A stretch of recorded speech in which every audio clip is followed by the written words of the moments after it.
ایمان و یقین کی حیرت انگیز طاقت و قوت، دشت تو دشت ہیں دریا بھی نہ چھوڑے ہم نے، بحر ظلمات میں دوڑا دیے گھوڑے ہم نے، آج بھی ہو جو ابراہیم کا ایمان پیدا، آگ کر سکتی ہے انداز گلستاں پیدا۔ واقعات سنیے اور عبرت لیجیے۔ السلام علیکم ورحمۃ اللہ وبرکاتہ۔ ناظرین کرام، آپ کا استقبال ہے ہمارے چینل حجازی مسافر پر۔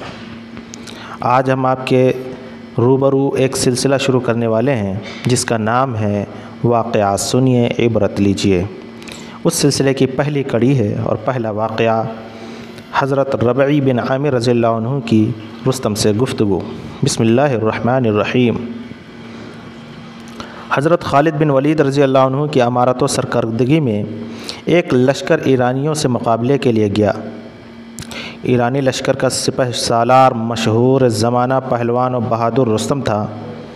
حضرت خالد بن ولید رضی اللہ عنہ نے رستم کی درخواست پر حضرت ربعی بن عامر رضی اللہ عنہ کو اس سے بات چیت کے لیے بھیجا۔ ایرانیوں نے رستم کا دربار خوب سجا رکھا تھا۔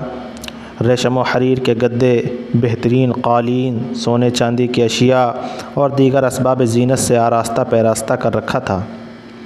حضرت ربعی بن عامر رضی اللہ عنہ گھوڑے پر سوار، ہتھیارات سے لیس، پھٹے پرانے کپڑوں میں ملبوس، اس شان کے ساتھ رستم کے دربار میں پہنچے کہ ننگی تلوار آپ کے ہاتھ میں تھی۔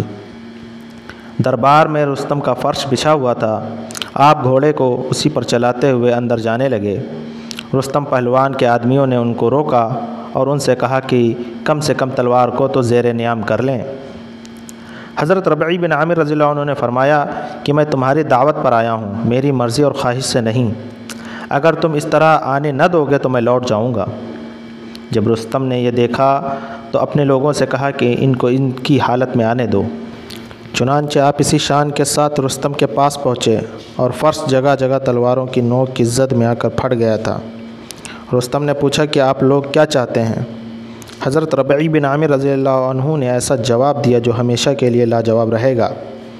آپ نے کہا کہ اللہ نے ہمیں اس لیے مبعوث کیا ہے کہ ہم اللہ کے بندوں میں سے اللہ جن کو چاہے ان کو بندوں کی غلامی سے نکال کر اللہ کی بندگی کی طرف لائیں اور دنیا کی تنگیوں سے نکال کر اس کی وسعتوں میں لے جائیں اور دنیا کے مختلف مذاہب کے جو ظلم و جور سے اسلام کے عدل و انصاف کی طرف ان کو لے کر آئیں۔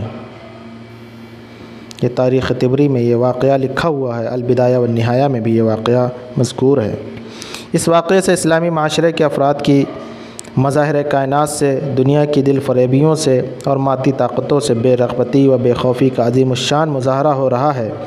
یہی چیز اسلامی معاشرے کو کفر و شرک سے نکالتی ہے اور شیطانی و طاغوتی قوتوں کے مقابلے میں روحانی و ایمانی قوت بخشتی ہے۔ اللہ تعالی ہم سب کو عمل کی توفیق عطا فرمائے۔ والسلام علیکم ورحمۃ اللہ۔